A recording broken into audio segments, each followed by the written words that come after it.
Good morning. This is Rupali Memani. I'm the IQSC coordinator and the training placement officer from Arihant College of Arts, Commerce and Science, Pune. I welcome all the coordinators, the organizers, principal, Uma Nerle ma'am, the vice principal, and all the participants who have participated for these 4 days Click to Learn faculty development program, which is organized by Kada Siddheshwar Arts College and H.S. Kotambari Science Institute. Also co-organized by No Edge Sharpen Your Knowledge. So today's session, we will be looking into what is AD model, how it is important, and why we have to understand the concept of the AD model.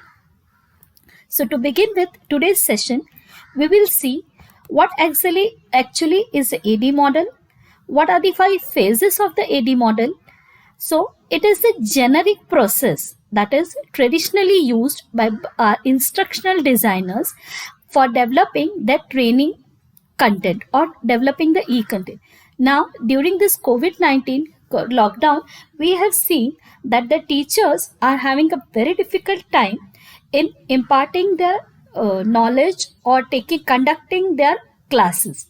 They have to conduct these classes online. So the basic question which comes in front of them is how are going to design the classes? What are the tools they will be using for conducting these classes? What are the video conferencing tools? What are the assessment tools? How are they going to store the e-content and all those? So when we are going to design the classes or design the sessions or the conducting the syllabus, the developers or the trainers, the teachers, they have to first design the e-content and then deliver it to the students. So the AD model is definitely going to help them in designing this content. So what are the different 5 phases which we have in the AD model? So the AD model basically stands for A is analysis. How are you going to analyze the content? Then second, D is the designing. How is the designing of the content going to be? Then once you have the analysis and the design, the third stage or the third phase is the development, and then we have to implement it, and finally once you have done all the steps, we need to evaluate it based on the feedbacks which is given to us by the participants, that is our students. The AD model, it represents a dynamic, flexible guideline which is used for building effective training and performance in the support tools. So we have got the basic idea or the phases in the AD model. Let's proceed further and try to understand individual phases. So here you can see in this graphical representation, we can see the 5 phases or the 5 stages which are there in the AD model. That is, we have to analyze who our audience is, what basic contents we have to give them, what is the course syllabus we have to structure, what are the contents or what are the topics we are going to get. So we are trying to analyze our contents. Then once we have done the analysis, the second part which will come is the designing of that.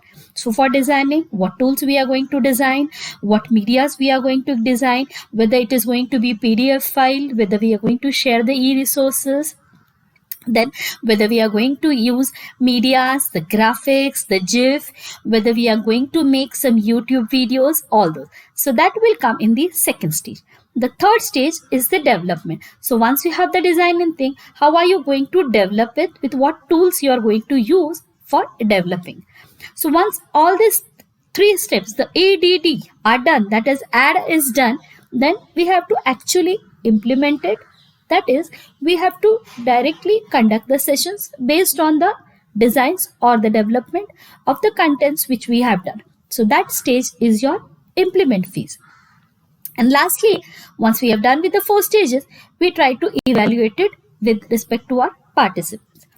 So proceeding further, we will try to see all the phases in detail. So as we have discussed, the first phase is the analysis phase. Now what actually happens in the analysis phase? The training professionals basically identifies and details the instructional challenge of the course the learning objectives, and the issues such as the learner skills. So basically, they try to see who their audience is, what is the course content, what challenges they might get when designing the course, what are the learning objectives, what will be the program outcomes, what is going to be the course outcomes from the course which they are going to design for the participant, and the learner skills also, what type of learner skills they have, whether they have a mixed crowd, whether they have slow learners, whether they have the medium learners or a high level learners. So they have to all analyze all the audience with respect to the content or the course which they are going to design. So that is in the analysis phase. The second step is the design phase. Now the training professional, all the instructors, they try to address a variety of concerns to achieve the optimal courseware design and systemic program development. So these factors are going to be included in the learning objectives, then the content assessment, the instruments, the exercises, the subject matter analysis, what is going to be the lesson planning, and of course the media which is going to be used to design this particular course content. So that is in the second step of the design. Proceeding further, let's come to the third phase, that is the development. In this phase, the training professional creates the content following the design phase's blueprint. So in the design phase, a draft or a blueprint is created on the courseware, and the development part, how actually is going to come. So it is just a stereotype and the prototype. It is just on the storyboard. Actual development has not been started in the design phase. Just an outline is designed by the instructor or the instructional designer, and this is going to be the course outline. These tools might be used, and this is how the flow of the instruction of the course content going to be. So it can be called as the storyboard and the graphical representation of that. So once all these steps are done, then we have to come into the development part. Then the content will move on to the development phase into the developers. The developers will check in the content. They will find what tools are available or what tools can be used to make the content more understanding and involving the audience. The content which is delivered to the audience have to be in the participative manner. It cannot be just a monotonous tone and just sharing of images or videos, but it has to be a participation from the other side of the audience. So it has to be an interactive sessions also in case there are some questions. So the next stage is the implementation. So when all the stages, the ad are done, then we come on to the implementation. In this phase, the instructional focuses basically on developing the procedures for training both the facilitators and the learners. The facilitator training should explain the curriculum, the learning outcomes, what should be the method of delivery, and the testing procedures. The students prepare include training them on how are you going to use the new software, or what should be the hardware requirement, what are the hardwares needed, how do they have to register, what should be the training. Training professionals also has to prepare the learning materials and the assessment test and the tests which are necessary for the e-learning. So the implementation phase is basically a training to both the trainers, the teachers, and the students as well, because they might be using that particular model or that particular e-content with the new design for the first time. So the training of that. So once all these steps have done, so finally in the last stage, that is in the evaluation phase, which is an ongoing throughout the design phase. So its purpose is to ensure that all the learning goals will meet the specified business needs.